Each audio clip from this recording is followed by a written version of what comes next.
Hello guys, আসসালামু আলাইকুম। কেমন আছেন সবাই? আমিও ভালো আছি আলহামদুলিল্লাহ। তো আজকে একটু বাজারে গিয়েছিলাম, একটু বাজার করার জন্য। ঘরে কিছুই নেই, তাই একটু গরু মাংস নিয়ে আসলাম। এটা হচ্ছে কি আপনাদের গুলশা মাছ এনেছি। তারপর আর অনেক ধরনের মাছ আনছি। তারপর দেখতে থাকুন। এটা হচ্ছে কি আপনার দেশি চিংড়ি আনলাম, একটু বক্সে রাখলাম। বক্সে রাখলে নিতে ভালো সুবিধা হয়।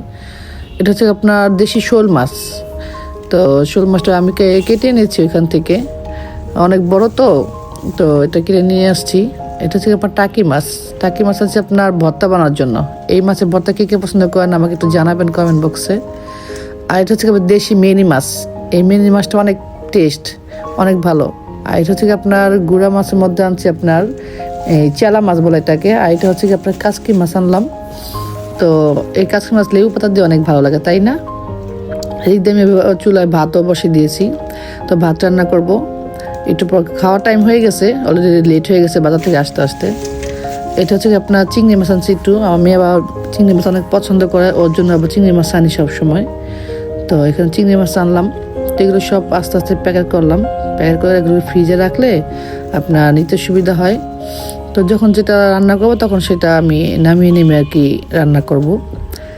তো জানি না কেমন হয়েছে আমার ব্লগটা। আমি এটা ফার্স্ট ব্লগ, আপনারা সবাই দেখবেন, লাইক করবেন, শেয়ার করবেন।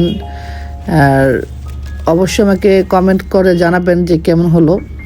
তো এটা আমার ফার্স্ট অ্যান্ড নিউ ব্লগ, সবাই একটু দেখবেন প্লিজ। আর এদিক দিয়ে আমার মেয়েরাও কাজ করতেছে ঘরে, আমাকে একজন ভিডিও করে দিচ্ছে, একটা মেয়ে গান শুনতেছে ড্রয়িং রুমে। এদিক দিয়ে অনেক তরকারিও নিয়েছি আমি। আপনার টমেটো, এই যে একটা বেগুন এনেছি, বেগুনটা অনেক ভালো, মানে ভাজা খেতে অনেক টেস্ট। এই বেগুন ভাজাটা আমার অনেক প্রিয়। মূলা, টমেটো, ধনেপাতা, বিভিন্ন ধরনের শাকসবজি তরকারি নিয়ে আসছি। ডিম এনেছি। তো যা যা টুকটাক জিনিসপত্র লাগে নিয়ে আসছি। তো গাইস, আল্লাহ হাফেজ, সবাই ভালো থাকবেন, টাটা।